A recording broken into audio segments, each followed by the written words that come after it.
பெண் என்ஜினியர் சுவாதி படுகொலை சம்பவத்தை நேரில் பார்த்தவர்கள் ஏதேனும் ஆதாரம் வைத்திருந்தால் காவல்துறைக்கு தெரிவிக்கும்படி அவரது உறவினர்கள் கேட்டுக் கொண்டனர். சென்னை சூளைமேட்டை சேர்ந்த பெண் என்ஜினியர் சுவாதி கடந்த வெள்ளியன்று நுங்கம்பாக்கம் ரயில் நிலையத்தில் பலர் முன்னிலையில் வெட்டிக் கொல்லப்பட்டார். சுவாதி கொலை தொடர்பாக அவரது சித்தப்பா கோவிந்தராஜன் ஞாயிறன்று தனது இல்லத்தில் செய்தியாளர்களை சந்தித்தார். அப்பொழுது சுவாதி கொல்லப்பட்ட போது அதை யாரேனும் மொபைல் போனில் படம் மற்றும் வீடியோ எடுத்திருந்தால் அதனை காவல்துறைக்கு வழங்கி விசாரணைக்கு உதவ வேண்டும் என்று கேட்டுக் கொண்டார். சுவாதி கொலையில் ஜாதி, மதம் மற்றும் அரசியலை புகுத்தி செய்திகள் பரப்ப வேண்டாம் என்றும் இதன் மூலம் வழக்கு திசை மாறி குற்றவாளி தப்ப நேரிடும் என்றும் கோவிந்தராஜன் கேட்டுக்கொண்டார். பொதுமக்களை யாராவது ஒருத்தர் ஏதாவது ஒரு சின்ன போட்டோவோ ஒரு வீடியோவோ ஏதாவது கொடுத்துருந்தீங்கன்னா அது நம்ம காவல்துறைக்கும் ரொம்ப உதவிகரமாக இருக்கும்.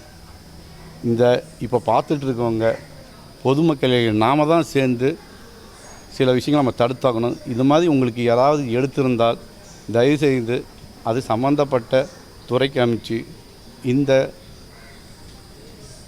கேஸுக்கு கொஞ்சம் ஒத்துழைப்பு கிடைக்கிற மாதிரி இருக்கும். தயவுசெய்து யாராவது வச்சுருந்தீங்கன்னா அது கொஞ்சம் கொடுத்தீங்கன்னா நல்லா இருக்கும்.